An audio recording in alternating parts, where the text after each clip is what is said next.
welcome back to another edition of TML TV right here on the magazine Lifestyle TV with your host, Darcy Castro. I'm excited to introduce you today, a fellow columnist actually from our print edition at the magazine Lifestyle. It's Brenda Cortez. Welcome, Brenda. Hi, thank you for having me. All the way from Wisconsin. I love it. Thank you so much for being here today. Brenda, your story is so interesting. So you're a children's book author and you're a columnist, like I mentioned in the magazine. But in 2005, you became a living kidney donor that really kicked off this new project that you've been working on. And you're now so dedicated to raising awareness for living donations. So I'm so excited to have you on the show today and talk about that. Well, thank you, Darcy. I'm excited to be here. It's April, it's National Donate Life Month, so it's all about organ donation. That's right. That's right. And we're gonna learn a lot about that today from you. So Brenda, walk us through your experience of what that was like becoming a living donor. So I wasn't really approached by another mom. It was just more of a conversation with this mom. Our kids were in school together and she just shared that she was in need of a kidney.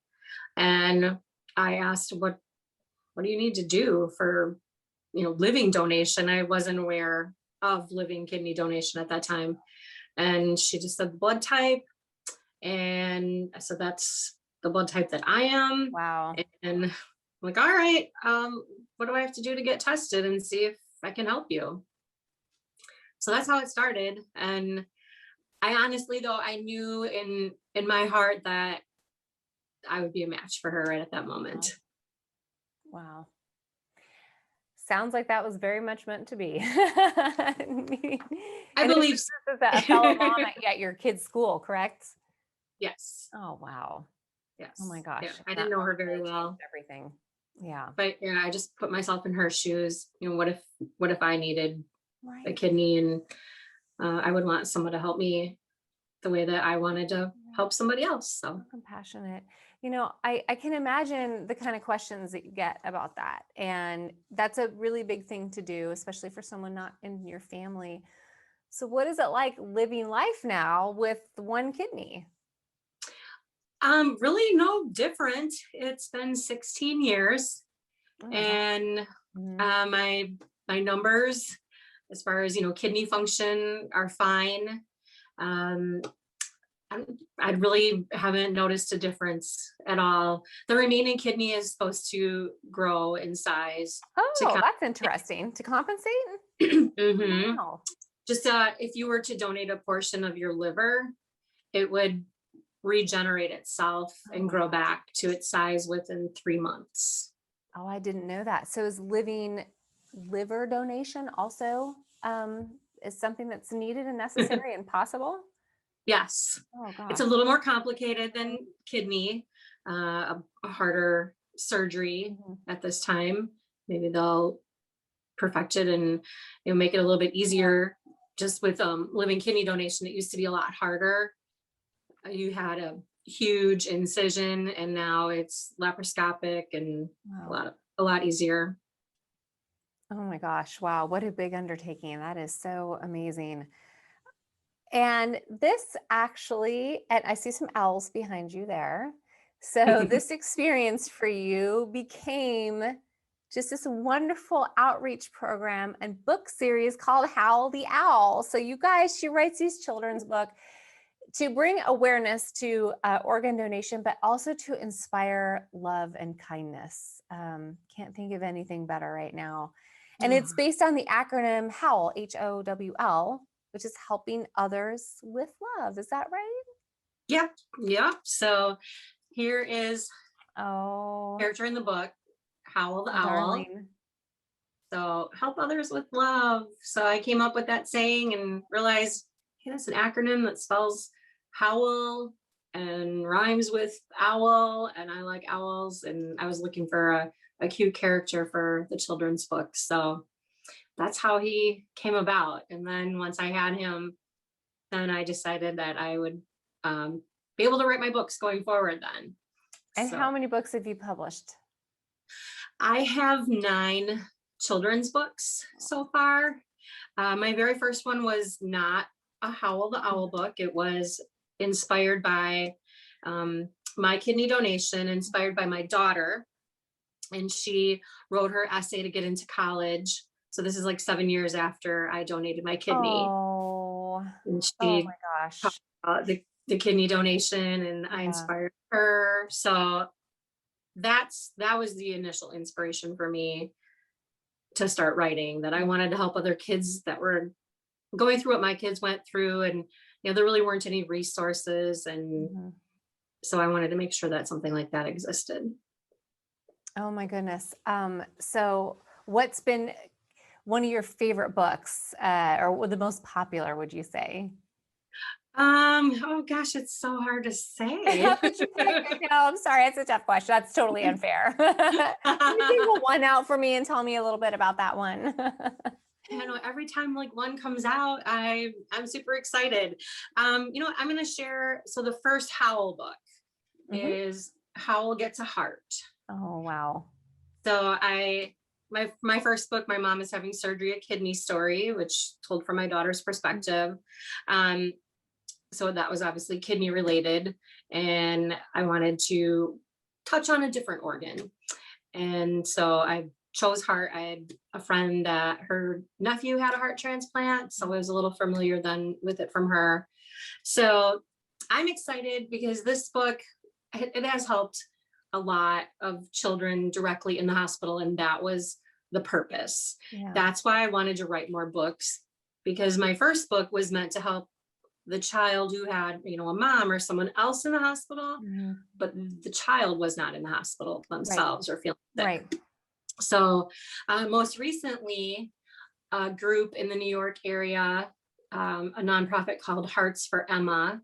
Mhm. So they just ordered a bunch of books that they're donating to the Morgan Stanley Children's Hospital Wonderful. right in New York City. So Wonderful. yeah, but that one, was the most exciting because it was the first Howl book, and then I did a liver version at the request of That's a cute. That's children's adorable. hospital.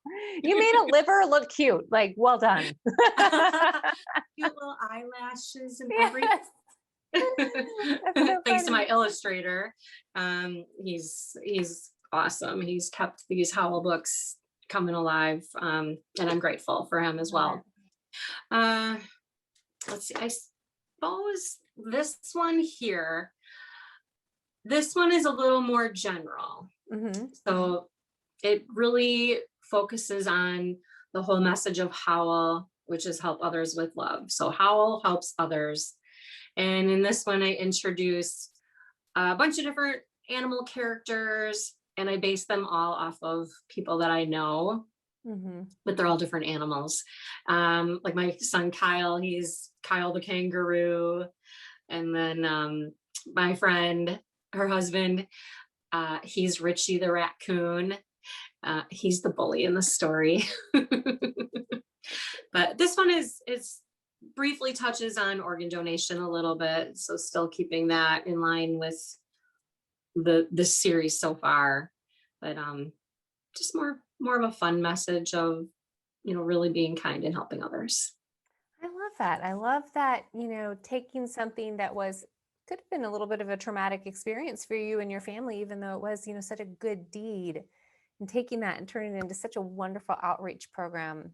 I'm sure that's been really well received by your audiences, and I think that's so great. Yeah. Um, I wanted to tell you too, I did something a little bit similar, and I was excited to share this with you because I knew that you'd be somebody who would appreciate this as well. So growing up, my dad had a brain tumor, and he lived with that for 27 years and had 3 surgeries, and it was, very difficult family situation. So I did something kind of similar. I wanted to share this with you. It's called How I Feel About Dad's Brain Tumor. I'm going to send you a copy so you can have one too, but written for kids that as parent is going through that situation, to focus on their needs. So when I heard about the story, I couldn't wait to interview you because I think it's so important to take those life experiences and share them in a meaningful way to help others. And Mhm. what you're doing also with your books and your sales of Little Howley there is a portion of your proceeds go to Donate Life America. And I looked them up, And what a cool organization. They're a nonprofit dedicated to increasing organ donation to save lives, but also, which this is the part that really got me, while creating a culture where donation is embraced as a fundamental responsibility. That was so great. So how fantastic that you're partnering up with that organization. Another Yeah. thing I wanted to ask you about was the Howl Ambassadors. So what is this and how can we help out? So the Hall Ambassadors, it's growing. So it's something new that I went on a cruise last year, right before COVID hit, Oh, thankfully. good timing. Yeah. Uh, Another living donor friend, she organizes some really awesome events. And so she was organizing this cruise for, a bunch, if you're related somehow with organ donation, come on the cruise. So I think there was about 50 of us in Oh, our group. wow. And so some of the people I had connected with on Facebook and different various groups. And then I was excited to, meet these people in person. And that's kind of how the group started. Mhm. So there's the core of us that these people were really supporting Howell and his mission even Mhm. before we met. And so then there's a couple others that we've brought into the group, recruited them. One lady is Terry. She's a double lung recipient. She rode on the parade float last year. So, well, not this year, but the year before. For Donate Life, they have a parade float for the Rose Parade, and she took Howell. She took Plush Howell with her, Oh, so so he he's been did in get to a ride. parade. So she's been an amazing ambassador, talking about Howell and spreading his message. Another guy, George Franklin, he's had his kidney for 45 years. Wow. So I haven't met Terry or George officially yet, although I feel like Mhm. I have. um, but they're just wonderful people, and we are going to start growing our ambassador program. So thank you for asking about that. There'll be details coming soon on the webpage, Yep, yeah, howltheowl.com. I saw there's a whole tab for it, so definitely folks should go check that out. You also wrote another book, not in the, I'm guessing it's not in the children's book genre there, but it's called Because of Organ Donation. Can you tell me a little bit about that? Yes. So I was part of a book that incorporated 20 different stories, 20 different authors. And it was called Manifesting Your Dreams. Mhm. And I wrote about, basically what we're talking about, how my kidney donation led to everything that it's led to. Yeah. Um, so I liked the concept of having the collection of stories. Mhm. So I wanted to do the same thing. I had a vision. There's so many amazing stories out there of living donors, recipients, and some of people that have donated just to a stranger, and maybe they've never even met them yet. And then others where they've become like family, Oh. and then also donor families. So I wanted to create this book and have my chapter in it. Mine is A Purpose Becomes a Passion. So my purpose of donating a kidney has led to this passion of everything. The book is titled Because of Organ Donation. And the picture on the book cover was actually taken by one of our living donor authors, Paul Osterholm. And our book publisher is also a recipient from a living kidney donor. Oh, So it's just a wow. really special That connection. community is very tight all over the entire process of this whole book. Yeah. Wow. So I invited people, some of the people I knew, some are my ambassadors, others I just knew of their Mhm. story, through Facebook groups, and asked them to be a part of it. One of our authors is someone that I partnered with on one of my children's books. So it's Howell Goes to the So Races. cute. And so the race car driver is Joey Gase. And so he is uh, he drives for the Cup, NASCAR Cup. Oh my gosh, wow. And he is a donor family. He uses his racing platform to honor his mom, who passed away unexpectedly from a brain aneurysm.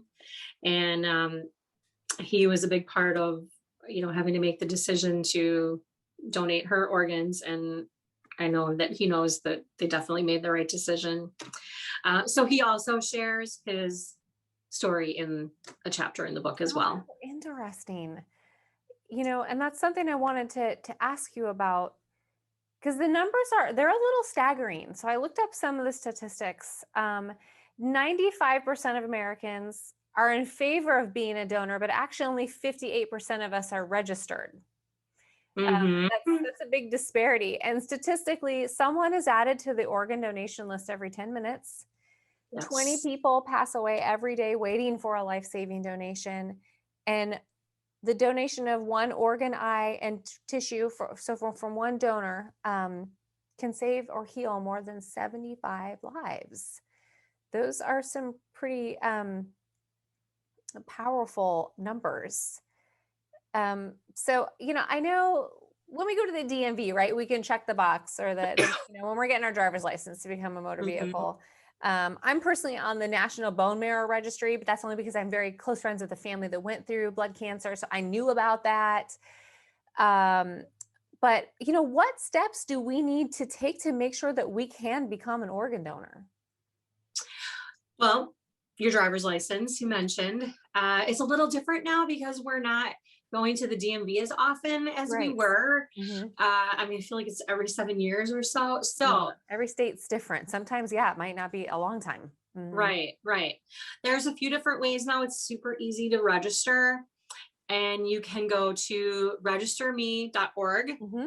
Okay. And that's through, Donate Life America. And a lot of times your state can have its own registry as well. And then if you have an iPhone, that health app, it's the heart. Oh.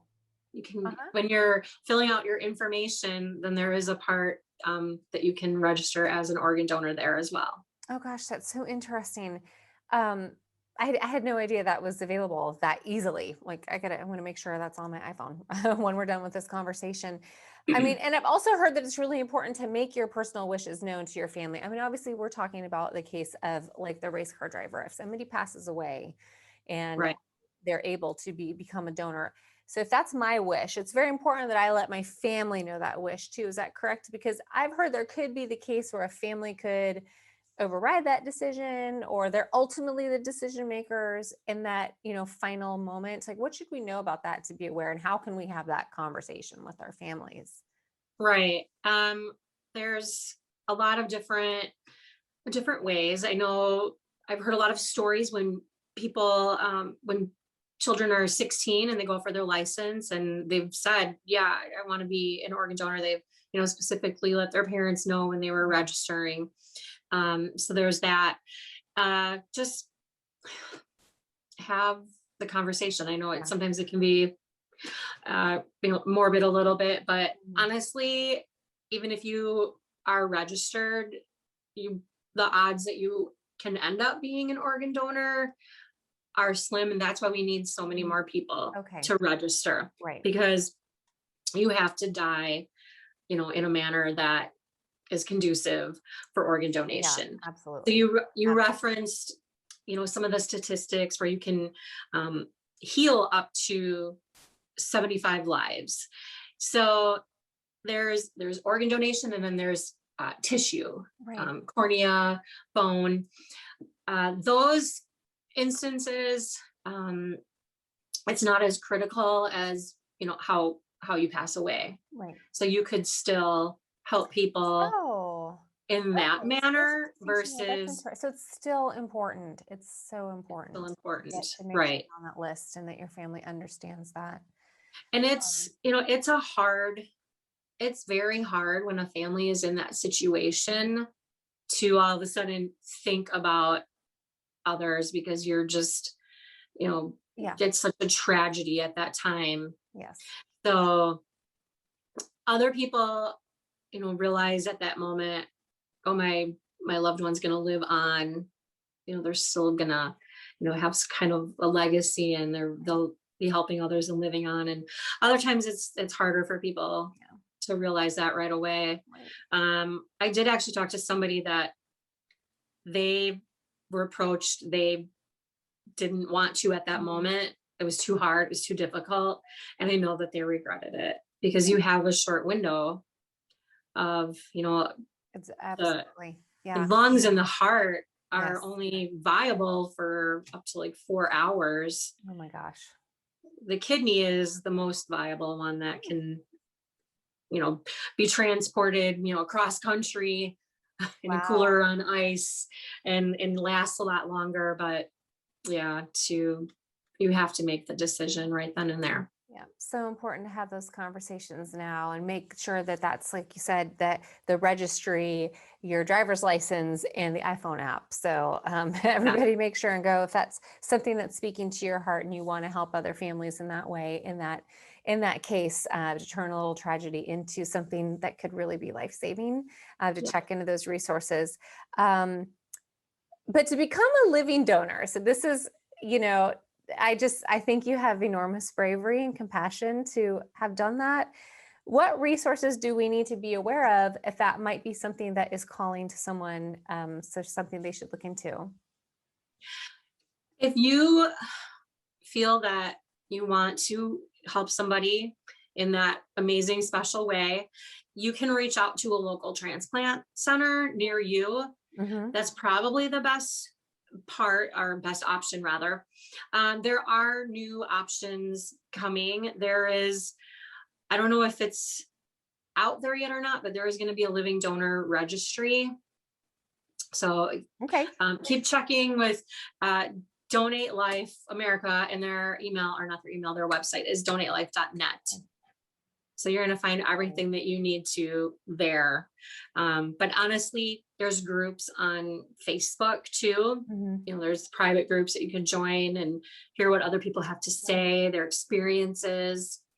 So if you feel that need, definitely just reach out to whatever hospital is closest to you, and they can help you. Wonderful. Wonderful. Well, folks, you can find Brenda's work. You can find Howl the Owl and all the books and everything at howltheowl.com. You can follow her on Facebook and Instagram at Howl the Owl. And if you want to learn more about Donate Life America, you can find them at donatelife.net. Brenda, thank you so much for being with us here today. And I look forward to reading your next piece in the magazine. Well, thank you. It was a pleasure to be here. I appreciate it. Thank Thanks, you. Darcy.